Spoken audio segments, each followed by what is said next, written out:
welcome to the MadTrio podcast. This week we have the California Pariah, Jonathan Charney, James, the Fat Man Stevens, and the man who always won a job driving a creepy van and picking people up in, Ryan Preston. With free candy. Entirely accurate. See? Specifically, I wanted the job driving. I didn't necessarily care what the fuck I drove. I just like driving. I actually partially blame fucking James for that one. Yeah, it's pretty fun driving, right? There's a lot of things. You know what? You were one of the few people I knew that actually took fucking driving an automobile seriously, and you know we had the recreational time of just talking shit about every other driver on the road. Yeah. Which is why I profile these days. It might not be politically correct, but it fucking works. At least when it comes to driving. You're a PMV. Like, let me tell you the things that I avoid automatically. Okay, as a driver, and I'm talking. I have driven more than most fucking people that are 50 years old. Okay, I put fucking 1,000,000 miles on a single vehicle once. Well, I was responsible for about 600,000 miles on that particular vehicle. But beside the point. At the moment, he's what reminding me of that old guy from Family Guy. Huh? Yeah. That's actually his. Which the neighbor who's always likes Chris. Yep. Yeah. Hey, Chris. You're looking mighty fine this evening. Anyway, I told you. Drivers you there's avoid. a few things that I avoid like the plague. Partially because they're true, partially because I'm an asshole. One, the ever-present handicap placard in the window, not the one on the license plate. I'll give benefit of the doubt to the license plate. Well, I'm talking the one on the window. In like hanging from the thing. That is a fucking parking placard. Okay, it is there specifically while driving. Like if I see him in a parking lot, I don't like key their car or anything. I'm just saying, you know, if I pull up behind him and they got the fucking handicap placard hanging from the fucking rearview mirror, I'm gonna get around you and move away from you. Yeah. To me, you're indicating to me that you're not only need to get out a little bit closer to the establishment you're frequenting, but you're a handicapped driver. Like, you don't know how to handle this particular vehicle, so I'll just get out of your way. I found it two different ways with the handicap placard and license plate.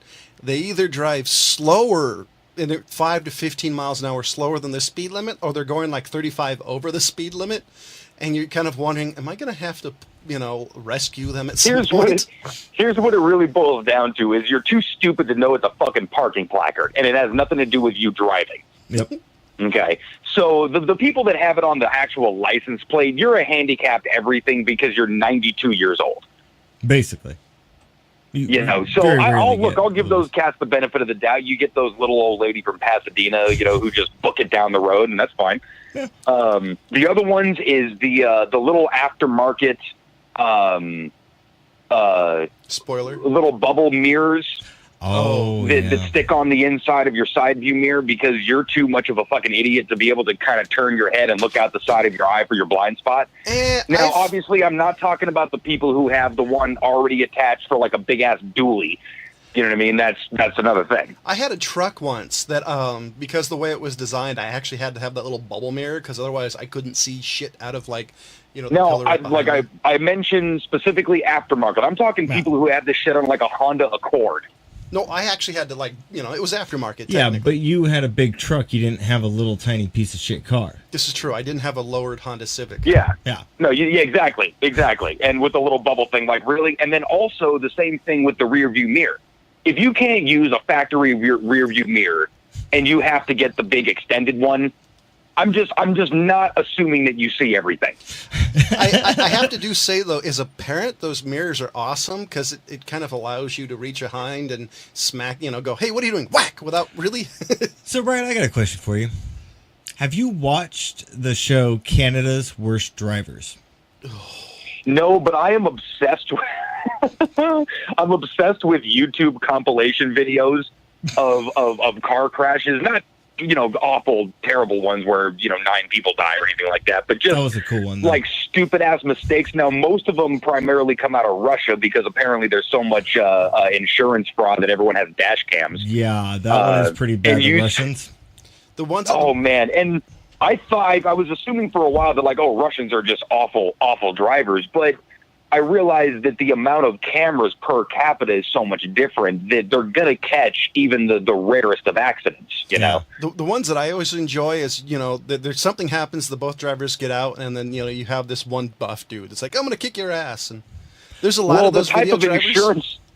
The type of insurance fraud that happens in Russia is the kind of shit that, like you stop your car because somebody stepped out in front of you, and you stop short about 2 feet, and the person just flops like a soccer game onto your hood. So he does a flat back bump like you're doing a WWE wrestling. So John he elbow drops your hood and then falls onto the ground screaming that you broke his leg. Just run over him. I remember one day I was driving down 10 down in Southern California, and I see this. James, we call it the 10, bruh. That's what it did say after the second time. If you paid attention, bruh. Yeah. Anyways, so I see this guy get out of his vehicle holding a tire iron, but he was like stomping towards that vehicle in front of him. I'm like, dude, that guy is going to jack some shit up. He's not going to change their tire. Just the attitude that guy had, just walk with that tire iron up to there. I'm like, I think I'm not going to stop. Something tells me this guy is not a good Samaritan. Yeah. So my favorite, my favorite video of the last year is you had this guy on a motorcycle. He had the camera on his helmet. You had this, it looked like a little commuter car, like a Toyota Echo or something like that. It was a red car, and this person had, I think it was a student driver, drove past the stop part on the intersection, right in the middle of the intersection, reversed enough that completely ran over the bike. The guy jumped off the bike, watched the lady completely go over it. He's like, what the hell? Good thing you got away from the bike. And it was, that's my favorite one, because it's like, it's not hard to reverse. My last car went up to 25 miles an hour in reverse. Yeah. Used to freak out passengers. That a lot. Yeah. A lot. In sad news, if anybody's a big fan of Motown, the Queen of Soul died today. Aretha Franklin had died. Yeah, that kind of bummed me out. Yeah, the coolest thing, if anything cool about death, is a lot of the radio stations were playing her old music. None of the stuff from like the 80s and 90s. Like some of the songs I've never heard.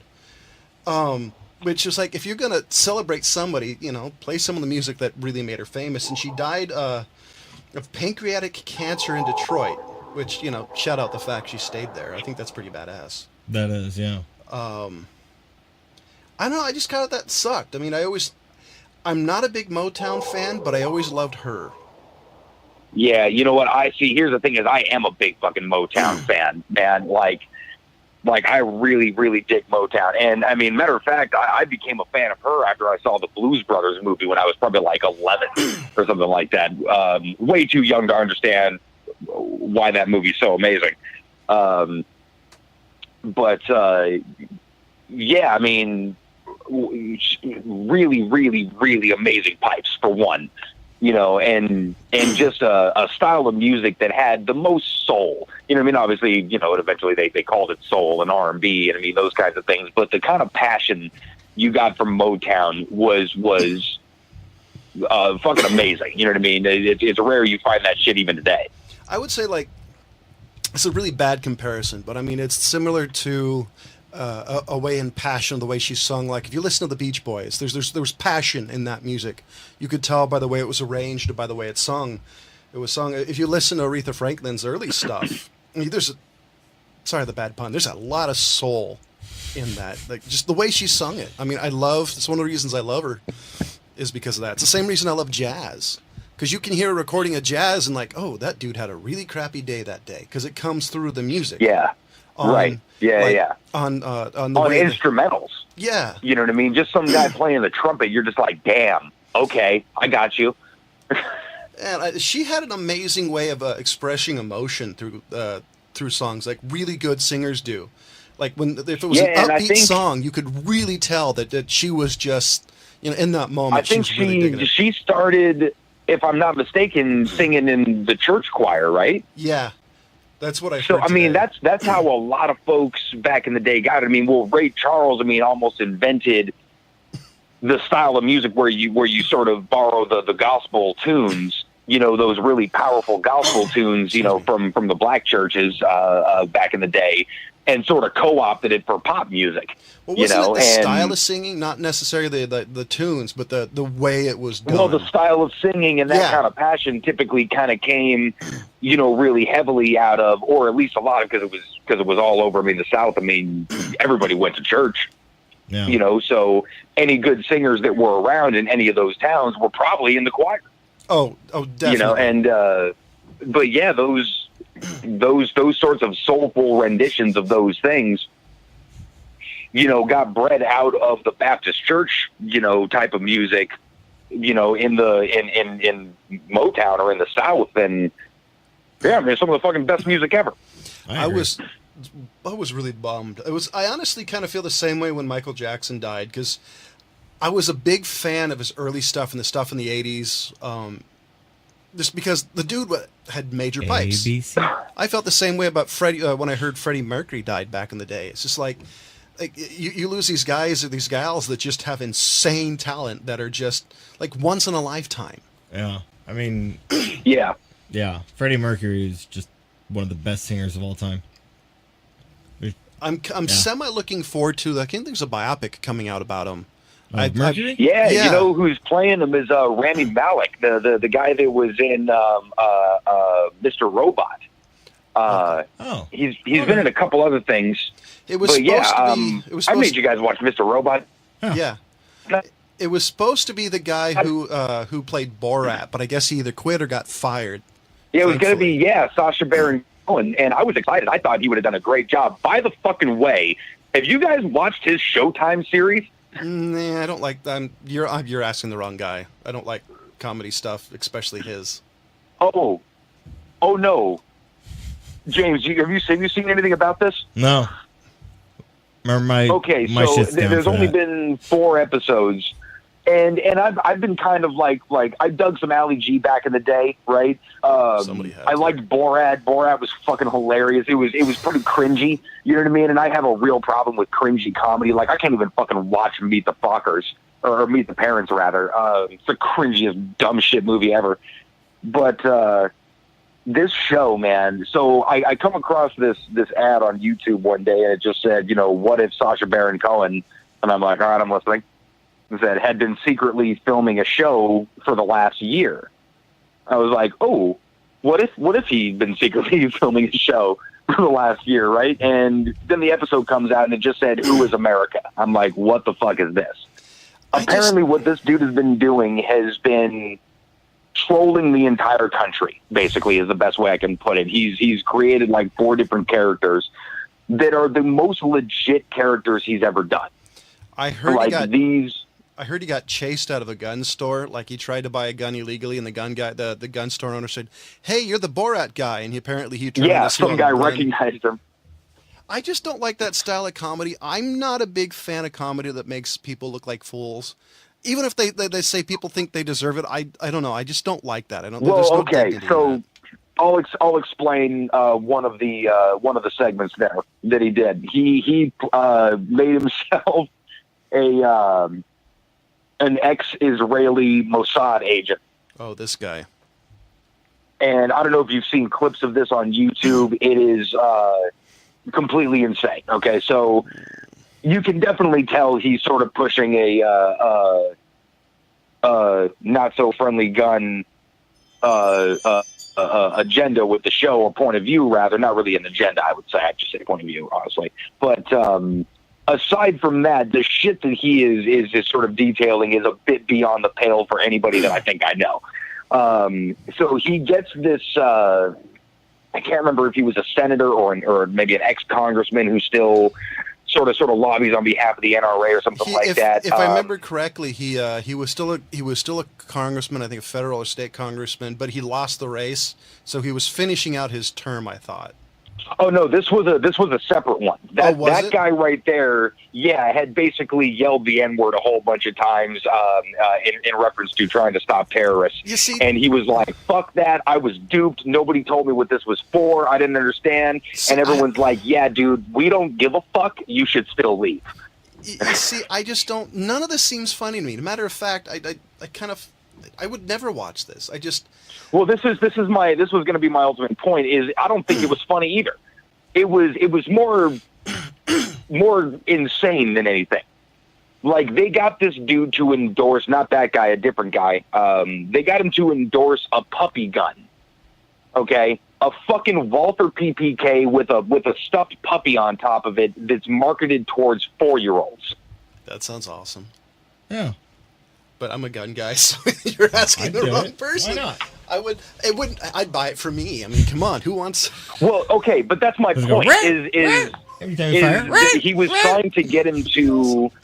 He was trying to get him to endorse a bill to train what he called kindergartens from 12 years old to 4 years old, is how he put it. all right, I'm down.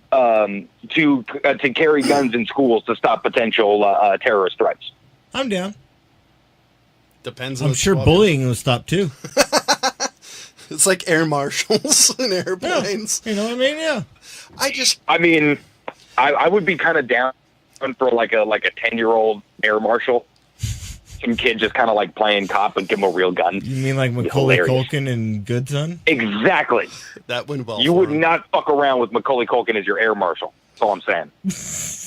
That depends on if you look like the crackhead at that moment. I don't know. I just don't find stuff like that funny. Like I said, he's definitely not going after somebody like me. I don't think you were supposed to find it funny. I You're don't know. supposed to find it satirical.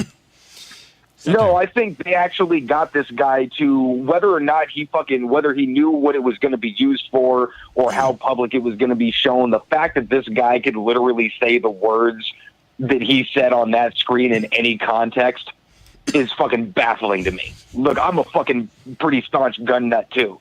You know what I mean? And we've definitely had these conversations before. Obviously, I wouldn't fucking arm a 4-year-old. I would. Here's your Daisy. Here's your It depends on Davy Crockett nuclear rifle. So to quote to quote Bill Clinton, it depends on what the definition of is. What do you mean arming is the question. Are you talking like a BB gun? Are you talking like a Nerf gun? It really depends on the definition we're talking about. Okay, arming with a deadly weapon. So We just had this conversation, so you don't give him anything? A deadly weapon. So you keep everything out of his hands? Do you think a 4-year-old with a stapler is going to kill you? It could happen. How much of a force multiplier do you think a fucking stapler is to a 4-year-old? It depends on the 4-year-old. Didn't you see that buff kid a long time ago? I mean, but yeah, as far as I'm concerned, even that kid is not going to beat you to death with a stapler. Are you sure? I mean, I could be unconscious. I'm pretty I could be sure I could beat the like shit out of that some fucking 5-year-old kid shock. that's all jacked. And I could be laying on the floor like twitching, and he just comes up and starts beating me with the stapler for a couple hours. I mean, my skull could crack. That's what No, James look, got the lip. I'm all about, fair use of tools, you know what I mean, and things like that. Like, hey, listen, like we should probably sooner rather than later teach them the ins and outs of a knife and I how it always can be knew dangerous. He wanted one of those lead-weighted dildos. Wait a second. You mean like you're giving him stabbing practice? Like the knife goes No, in? no. it comes What I'm back just saying, out? like, hey, I mean, this is that is- what you mean in and out of a knife? I mean, it's not hard. Well- Here's the blade. Here's the backside. You cut people with the pointy part. You So stab 'em. that's why he really liked Clockwork That's my Orange, point, the though. old in and You know what I out, mean? But at the same time, even at the dinner table, I'm probably not giving my Did you 4-year-old just a hear what steak John knife. said? Yes. No, what? No, it just He brought up a Clockwork Orange for a moment there. I finally had a He had an reason to use a in and out quote. joke. I did. Give him the old in and out. Oh, So Oh, you got a little bit of the ultraviolence. yeah. Yeah. So actually, one of the cool things, if you can say cool, about a heat wave, it's been really hot around apparently the UK. It's actually revealed a lot of lost archaeological sites. Thank you. I can't speak today. Neither could I. I can barely say it. It's actually shock.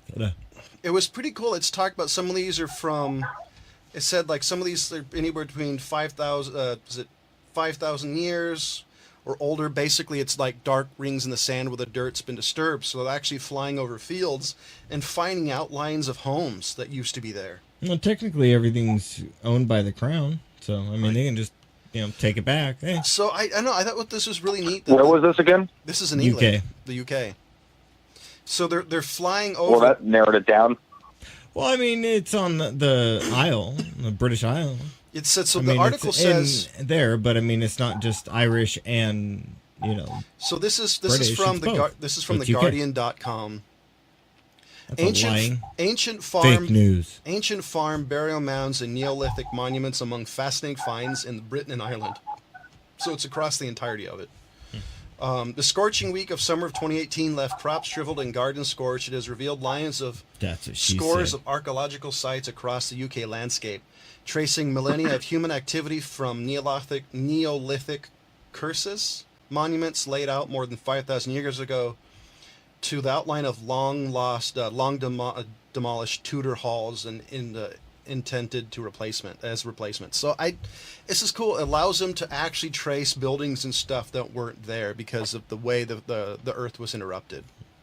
Wow, that's crazy. And somewhere along the article it said it's the best summer for that. I think like 20 years. Not for their food supply, but sure. I read somewhere that they've seen similar stuff like that before, but it's the first time that it's ever been so present. Yeah.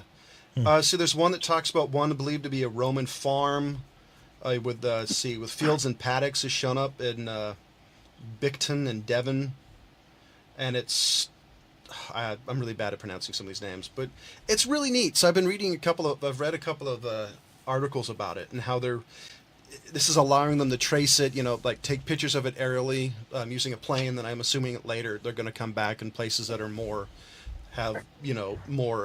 outlines. Like on the Guardian.com article, there's a field they're showing that has a bunch of circles in it. So I'm assuming at some point in time they'd come back in some of the sites and dig them up if they had permission. Nah, those are UFO landing sites. I mean, I can only imagine that the archaeology isn't exactly a burgeoning industry. You know what I mean? Like it's probably hard to get people actually interested in doing the field work necessary for archaeology and for one reason or another. That, because I mean you really have to dig down carefully and keep going, and it's a very tedious task. I think it depends. So, I bet you it just takes some years and years just to get enough people to these sites, because, it takes so long to excavate, those kinds of things. And I imagine the funding's got to be a bit of a bitch. You'd probably run into a lot of roadblocks, which is why, they'd probably take a lot of pictures and make some maps and come back later on. And I think the other part of it is just getting people interested in history, which seems to be an issue, at least of lately from what I've been watching. Because there's a BBC News article, I think it's a video article, talks about their dig to uncover Mary Queen of Scots Castle. I mean, that's the coolest thing about England and Europe is there's so much history that, given the right conditions, like a heat wave, allows you to see where, if you're by Hayden's Wall, hey, there used to be a house at this part right by it. I mean, I just think that's amazing because you can't really say that in America. Not really. Not 5,000 years. Well, you can, but here's the thing is there's a lot to be discovered in this land. I mean, the Siberian, not the Siberian, the land bridge that used to connect a lot of stuff. You can go back, the millions of years that you need to and discover old animals, the flat-nosed bear that used to walk around America. But I'm really talking about used to bump into a lot of walls. No, I know what you mean, but here's with the people here in America, we pretty much going back 300-400 years, we kind of know it was the same from 300-400 years ago to probably about 5,000 years ago. So we're finding a lot of the same stuff. Well, there's in records. There, that's the birth of like the most crazy civilizations ever. The rise and fall of empires happened over there.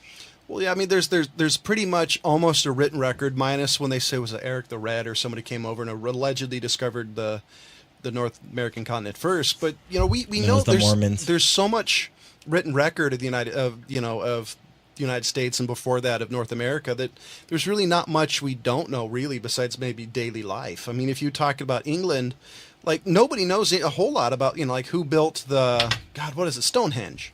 There's so much missing information because those people are lost and their oral history is lost.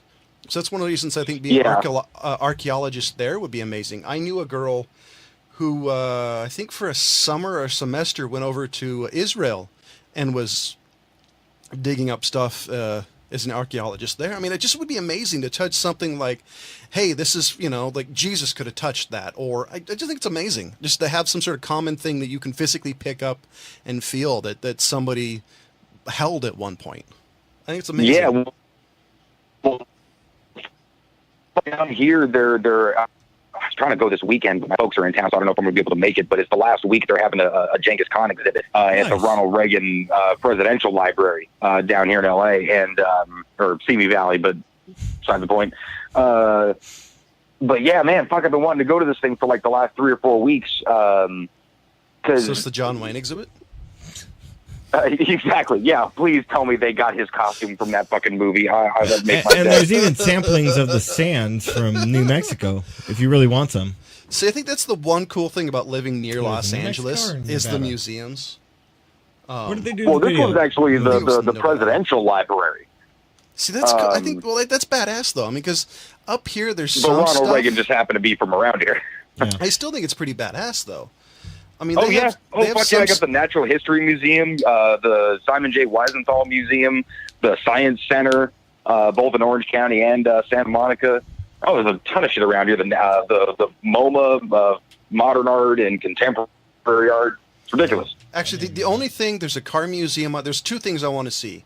I want to see Jay Leno's car collection, and there's a car, I can never remember the name. There's a car museum somewhere in Los Angeles that's supposed to be amazing. Yeah, shit. I'll think of the name of it in a minute, I'm sure. I could never remember. So I found this. It's actually right where Biggie was killed. Where who? Biggie? Fun fact. You're breaking up for some reason. So what did you say?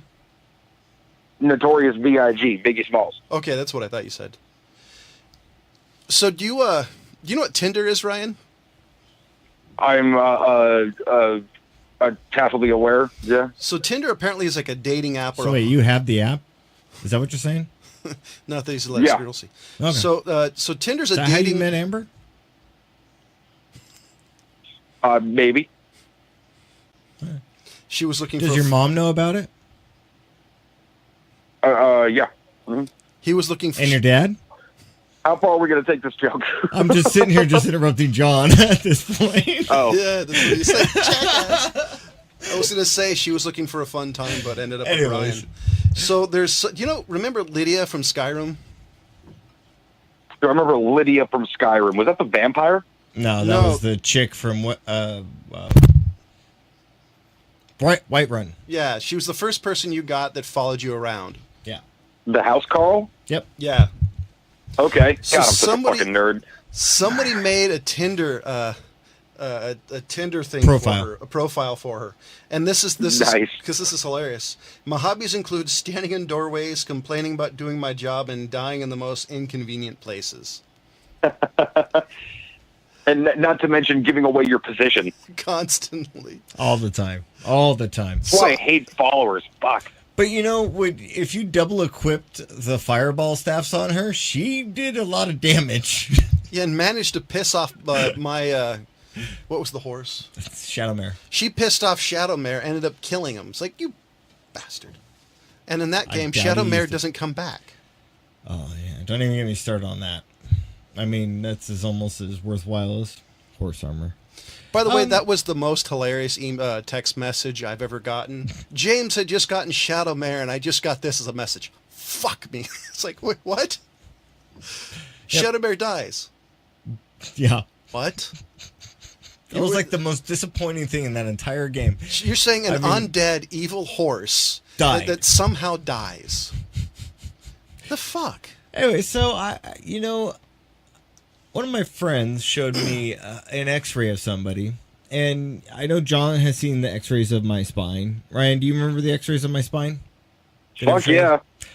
So my friend showed me this X-ray of somebody's spine that literally went from the base of the skull down to their low back, looking exactly like mine. Whoa. Maybe 4 vertebrae in between that did not have titanium bolts in it. Wow. And they even went from the back of the neck. They also had another section that went in the front of the neck. God damn. Now, my initial comment on that was, did this guy get crushed by a plane? Now, the interesting thing is, this person is standing and walking still. Damn. That's crazy sauce. Now, I had a few questions that would come up, and you guys probably couldn't follow this, but, I was like, is this scoliosis treatment? Did the guy actually have broken vertebrae that they replaced? Obviously, it didn't touch any of the spinal cord, because, the guy's up and walking, but this guy has to have no range of motion. He can't turn his neck. He can't bend over. He can't, he can't bend down and pick anything up. He can't. I guarantee the guy guy turn his whole body to look at you like that Sasquatch video. He basically walks like Christian Bale in the first Batman movie. Yeah, just totally stiff. But this also came up in the middle of the conversation. Is you guys, do you follow any of the medical treatments that have come up in the past, I'd say 20 years? Depends on what. Well, I'm thinking like when I initially broke my spine, this is back in 1998, and that's why I'm saying 20 years, they came up with an injection that they can give people of, not really, it's more stem cells they can inject, not from like fetuses or umbilical cords or anything like that, but they were doing stem cell injections that within the first 2 years of a car accident can help rejuvenate the spine. This came out 2 years after my car accident, so I was shit out of luck. I think it was like 2.5 years, almost 3 years. Damn. But one of the interesting things that they did at that time is I had opened the surgical incision on my back. It was open for about 6 months, and what they would do is they would pack it with algae, and then they would also pack it with sterilized linen strips, and the algae would dissolve as the wound healed. So you never had to remove that. They are still doing a lot of medical stuff with algae. I don't know if you guys have heard of the fish scales that they do to help rejuvenate skin that has been lost. You know what the most amazing thing about this, but that you're saying, is I bet they used to do that back in the day when they really didn't have a lot of cures. I wouldn't be surprised if a lot of this is just old techniques that just they're learning. One of the things that came to mind was, it's been a major breakthrough since the old bloodletting days, where they drain the bad blood out of you. That's an interesting concept. Luckily, there's been a lot of breakthroughs since then. Yeah, but I was looking up a couple of the current ones that have come out within the past couple of years, just so I can bring them up in our conversation. But one of the ones that came out 3 years ago is a 17-year-old invented an ingenious way to instantly stop bleeding, and within let me double check how long it says. It's only there it is. So this compound that he came up with will form a clot within 12 seconds. Damn. And heal the wound within minutes, because as I said before, let me pull it up. It's the same concept that they were doing to me back in 1998. This is actually from the website. Each batch of gel begins as algae, which is made up of different polymers and things like that, and it just builds and helps your body to put it together to heal the wound. So it just basically becomes a base that your body produces cells along with it and builds it back up. Weird. But it's amazing. This kid was 17 years old, and from what they said is he did this in his grandfather's lab. So obviously his grandfather is some type of scientist or something like that. But he created this in his grandfather's lab, not at some big, medical John Hopkins thing or something like that. So that's one of the breakthroughs. And then they have another one that is coming out last year where they're using fish regenerative properties to heal blindness. So I think it's interesting that they're coming back to getting things out of the ocean and Like aquatic characters. Yeah. like old world medicine. Like, I mean, are we going to have, them start mixing our DNA with animals? Are we going to go into the Batman Beyond type of thing? Well, I mean, it's like, put I mean, hell yeah, fucking CRISPR, man. I'm hoping. Let's fucking start jacking our genes with some wolf shit, whatever. They actually found out the CRISPR thing's is causing genetic problems. I was reading an article about that. But I think it's neat that the fact that basically old world stuff. I mean, I'm thinking they would use this back in the day. Like, do you know how they sanitized a table before a lot of these soaps or Lysol or bleach? You know what they did? Salt. Yeah. They would literally just salt a table. And another option that came from kind of the European area is they used a lot of vinegar, and it's to clean. I mean, it's kind of neat that some of this stuff is coming back, and I do think it's a good thing. Maybe. Well, if there's viability to any of those things, in modern medicine, then there's viable things in modern medicine. Yeah. I think it's just trying to separate the like the wives' tales from the actual, like, oh, this was based on this, and this might not work today, but I see what they were trying to do, and we can extrapolate from that. Or well, it goes back to what you were kind of doing with the whole thing of the oils, when everybody and their mom were selling oils to heal everything. I mean, they have like, what was it? There was the white bark oil that they, I mean, it's the same thing as they do with aspirin. That's where they get it from. Yeah. But you're sitting there saying that you need to smell this to relieve pain and shit like that. It's like, well, just go buy some aspirin. We're just going to take that plant, we're going to extract it, and we're going to put it in this pill, freeze dried, and then you can just take that. Oh. I mean, I think that's amazing. I'm glad to see maybe they're getting back to natural medicine a little bit that actually works. None of this, Steve Jobs crap. That maybe you can. Steve Jobs crap? Well, Steve Jobs got a very slow, curable cancer, decided to do the natural route, and end up pretty much killing him because he refused to. There's that. There's that. To do anything. So I think it's neat the fact that, hey, maybe we can stop relying on bleach and some of these heavy stuff that, and do stuff that works, but not as that doesn't like change bacteria. Like they're finding viruses, for example, that are starting to be incurable by modern medication. That's like super bugs. There's like we're nothing going to get to the point where things are going to be antibiotic resistant, and then we're fucked. Yep. That's why I love the fact that some of this stuff that they used back in the 1600s. Hey, people say, hey, this may be old, but this shit works. I don't know. I think that's pretty badass. I'd be down if they were like, oh, your kid's not sleeping. Here's a bottle of whiskey. Yeah, let's hope we don't have to go back to the cures they used during the Black Plague, huh? Oh, yeah. But I mean, some of this stuff actually has real world. James, drink this. We're going to cut your leg off. Yep. Well, some of this stuff has better be some good shit. Some of this stuff has real world applications, and the problem is the hubris of modern man is we think anybody that came before us didn't know what they were doing. It's not true. The funny thing is that there's bottles out there of, as you're saying, old world medicine, but when the snake oil salesmen were everywhere, and there's some bottles that you look at it, and I mean, it's mixed with cocaine. It's got camphor. Camphor. It's got marijuana. Laudanum. I mean, it's basically just fucking morphine. No wonder it cured everything. Yeah. I mean, basically, yeah. If it didn't, you died.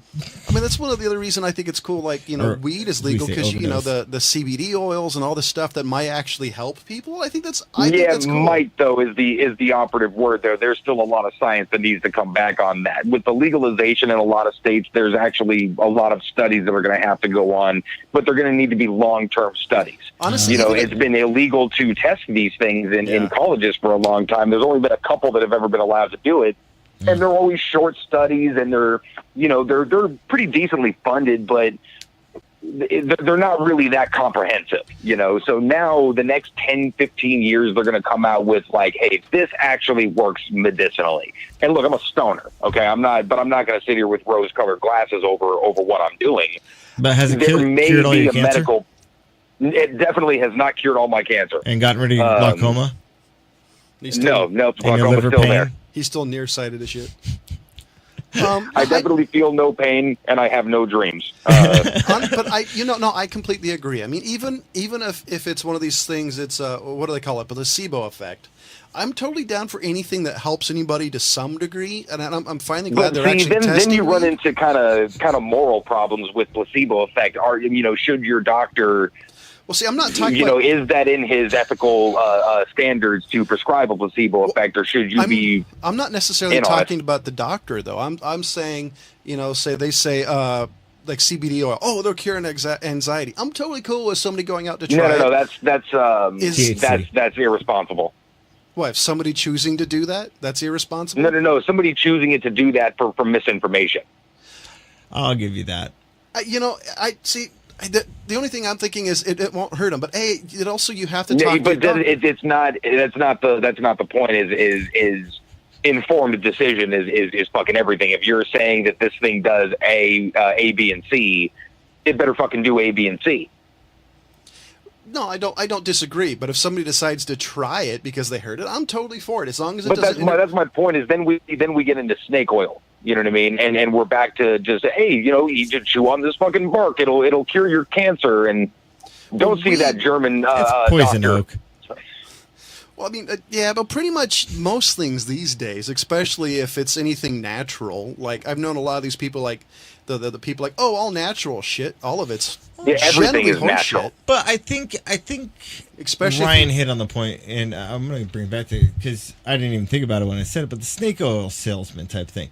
I mean, you do have lots of people doing that. They're like, oh, you have this or that. Well, go try pot, and that's.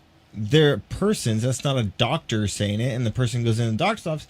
Hey, can we go try weed? Bam, you got a cannabis card. You don't really have to really prove that you're having these issues. Yeah. And then when it comes from doctors, it's just flat out disingenuous. You know what I mean? Yeah. They know what they're doing. They know that it could be good. It could not be good. What we do know is it's not harmful. Okay, there's been enough studies from chronic users to know that there's not really long-term effects. I actually disagree with that. I've known a couple of people that actually started throwing up blood anytime they smoked. Like they smoked so much their body actually started rejecting it. A really good friend of ours became highly allergic. Yeah, that might have been symptom of a larger issue there. Well, I would say he did have larger issues going on as well, but no, there's if I can find it, I'll send it to you. There was an article a while ago stating that they're finding heavy users of marijuana are actually having physical issues, like throwing up blood, stuff like that. If I can find it again, there was an actual. Yeah, I mean, well, where I suppose save the maybe severe allergy or something like that might be. I don't know.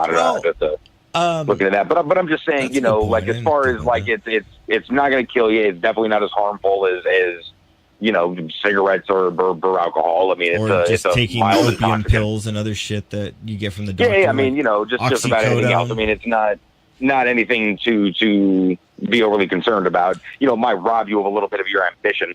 Okay, here, hold on just 1 second. I found it. God damn it, Business Insider. Ad blocker. You want to block ad blocker?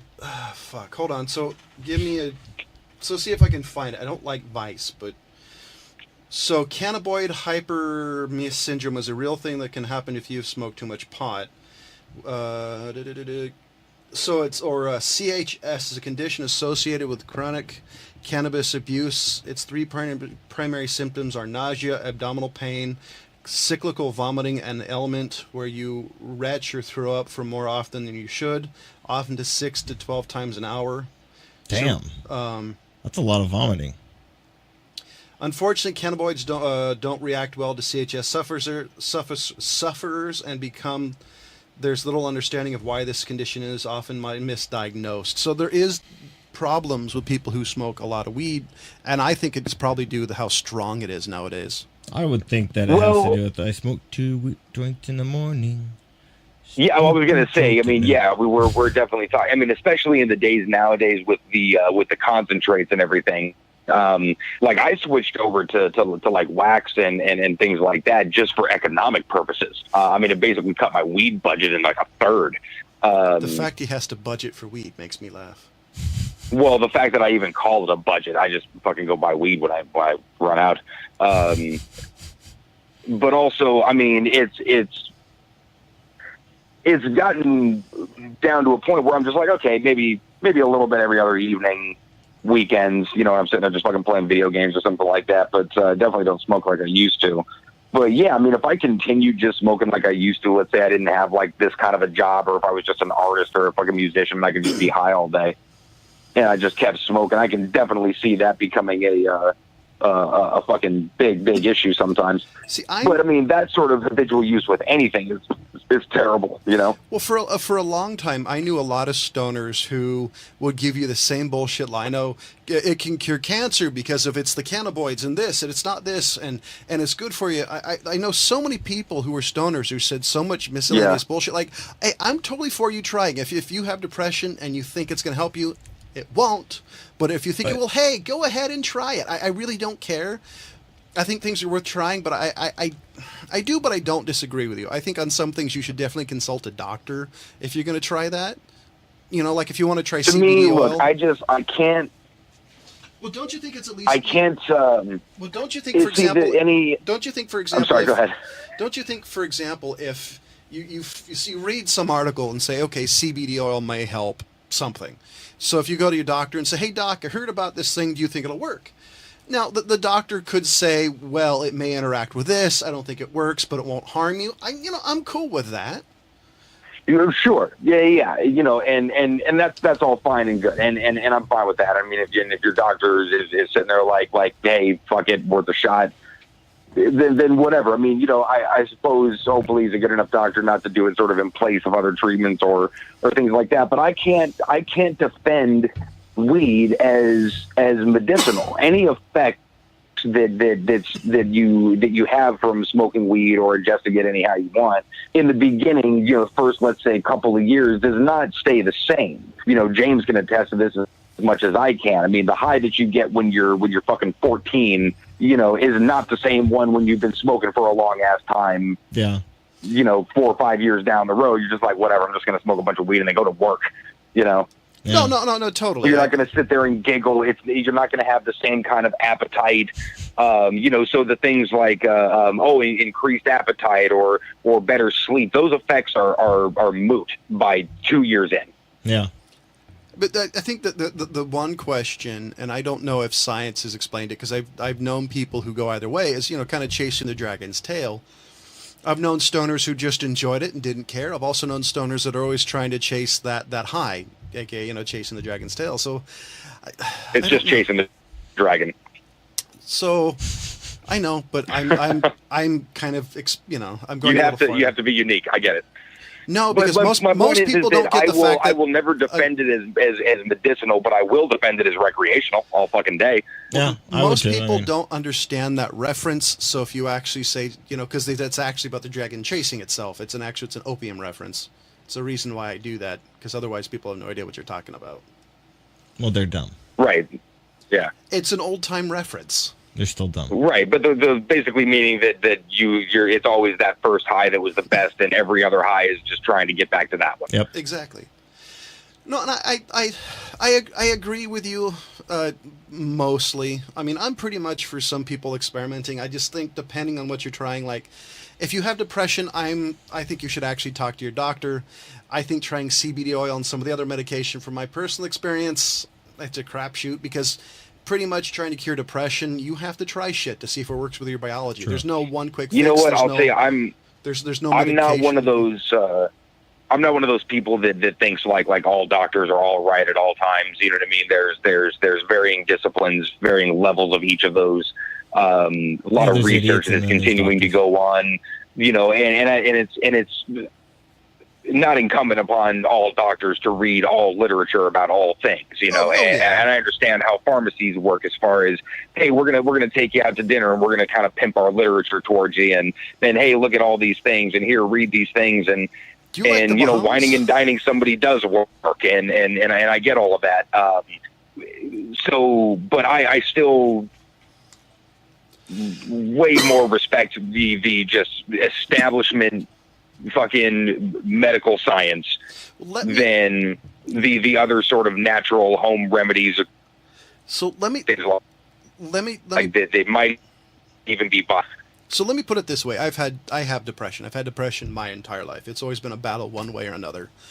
If there is a way that CBD or smoking weed would help me, I would totally try it. I know from my personal experience, it's not a good idea at all. Well, here's the fucking real bummer, man, is that there's not a lot of studies about what these antidepressants, and there's 1,000 of them, I'm sure you can attest to, what they do sort of long term. I mean, all the studies have been relatively short term. Hey, this has had a marked improvement upon this subset of people, through this 6-month study. And then there's not a lot of follow-up. Hey, how's that one treating you 2 years down the road? So they're constantly being readjusted and constantly switched around.